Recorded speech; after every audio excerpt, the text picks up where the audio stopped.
ఏపీలో కూటమి ప్రభుత్వం బలంగా ఉంది. గతంలో ఎన్నడూ సాధించనన్న సీట్లు టీడీపీ గెలిచిందే. అయితే గతంలో జగన్ చేసిన పొరపాటే చంద్రబాబు చేయదలుచుకోలేదు.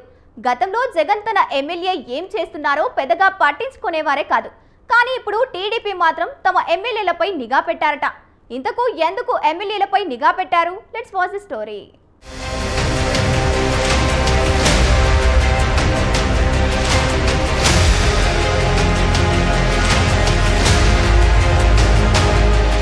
కూటమి ఎమ్మెల్యేలపై ఆయా పార్టీల పెద్దలు నిఘా పెట్టారా? ఎమ్మెల్యేలు దారి తప్పిపోకుండా జాగ్రత్తలు తీసుకుంటున్నారా అంటే అవుననే సమాధానమే వస్తుంది. ఎమ్మెల్యేలపై సరైన పట్టు లేకపోవడంతో వైఎస్ జగన్ తీవ్రంగా నష్టపోయారు. అందుకే ఇప్పుడు ఈ విషయంలో AP CM Chandrababu, deputy CM Pawan Kalyan, మంత్రి నారా లోకేష్ జాగ్రత్తలు పడుతున్నారు. వరుసగా వారు చేస్తున్న ప్రకటనలు ఇప్పుడు కూటమిలో వస్తున్న మార్పులను తెలియజేస్తుంది. రానున్న కాలంలో సంక్లిష్ట పరిస్థితులు ఎదురవుతాయని గ్రహించి ముందుగానే వారు ఇప్పుడు హెచ్చరికలు జారీ చేస్తున్నారు. పనిచేయని ఎమ్మెల్యేలను క్లాస్ తీసుకుంటూనే సొంత చరిష్మాతో గెలిచాం అనుకుంటున్న ఎమ్మెల్యేలు బయటకు వెళ్లిపోవచ్చు అని చంద్రబాబు సూచించారు.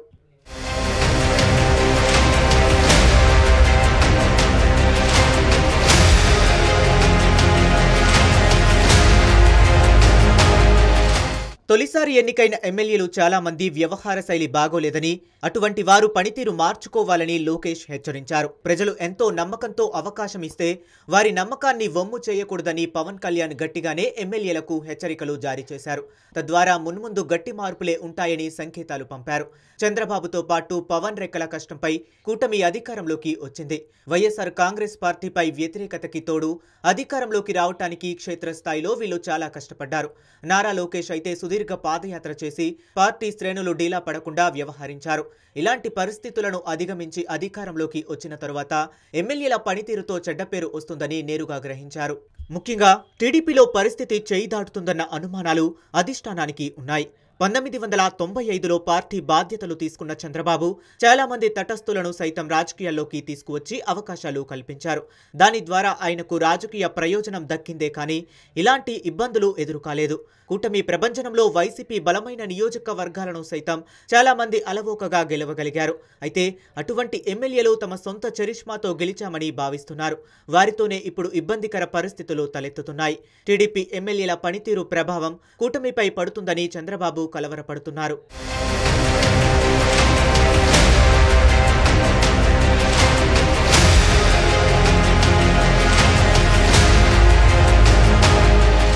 మూడు దశాబ్దాలుగా పార్టీ బాధ్యతలు చూస్తూ అధికారం కూడా చేపట్టారు చంద్రబాబు. కొన్నేళ్లు ఆయన విపక్షంలో కూడా ఉన్నారు. అయితే ఈసారి టీడీపీ తరపున అత్యధికంగా కొత్త వాళ్లు ఎమ్మెల్యేలుగా ఎన్నికయ్యారు. ఇలాంటి వారి వల్లే టీడీపీకి ఇబ్బందులు మొదలయ్యాయట. వీటిని ఎలా అధిగమించాలో కూడా చంద్రబాబుకు అర్థం కావటం లేదనే చర్చ జరుగుతుంది. కొలికపూడి శ్రీనివాసరావు, బొజ్జల సుధీర్ రెడ్డి, రెడ్డప్పగారి మాధవి, కావ్య కృష్ణారెడ్డి, జయచంద్రారెడ్డి వంటి వారితో ఎప్పటికప్పుడు ఇబ్బందులు వస్తున్నాయి. ఇలానే వదిలేస్తే తెలుగుదేశం పార్టీతో పాటు కూటమికి ఇబ్బందులు ఎదురవుతాయని ఆందోళన చెందుతున్నారు. వీరందరినీ ఎలా గాడిలో పెట్టాలనే ఆలోచనలో ఉన్నారట చంద్రబాబు.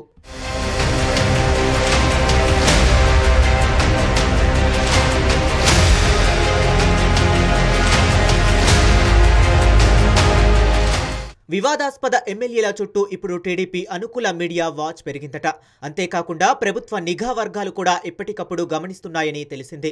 పార్టీకి ఇబ్బంది కలిగించే ఎమ్మెల్యేలను వదులుకోవటానికి చంద్రబాబు సిద్ధంగా లేరు. కానీ వారి వల్ల పార్టీకి డ్యామేజ్ జరుగుతుందని అనుకుంటే కఠిన చర్యలకు సైతం సిద్ధపడాలని నిర్ణయించారట. ఒకవేళ ఎమ్మెల్యేల తీరు మార్చుకోకపోతే వారిని పార్టీ నుంచి బయటకు పంపాలని, బయట కూడా రాజకీయాల్లో రాణించలేని పరిస్థితులు కల్పించాలని హైకమాండ్ నిర్ణయించిందట. ఇప్పటికే ఇలాంటి వారిని క్రమశిక్షణ కమిటీ హెచ్చరించినట్లు తెలిసింది. ఎమ్మెల్యేలపై నిఘా కోసం ఒక కమిటీని ఏర్పాటు చేశారని, వాళ్ళు ఎప్పటికప్పుడు వారి పనితీరును బేరీజు చేసుకుని హెచ్చరికలు చేస్తున్నారని పార్టీ వర్గాలు అంటున్నాయి. మరి ఇది ఎంతవరకు ఫలితం ఇస్తుందో చూడాలి.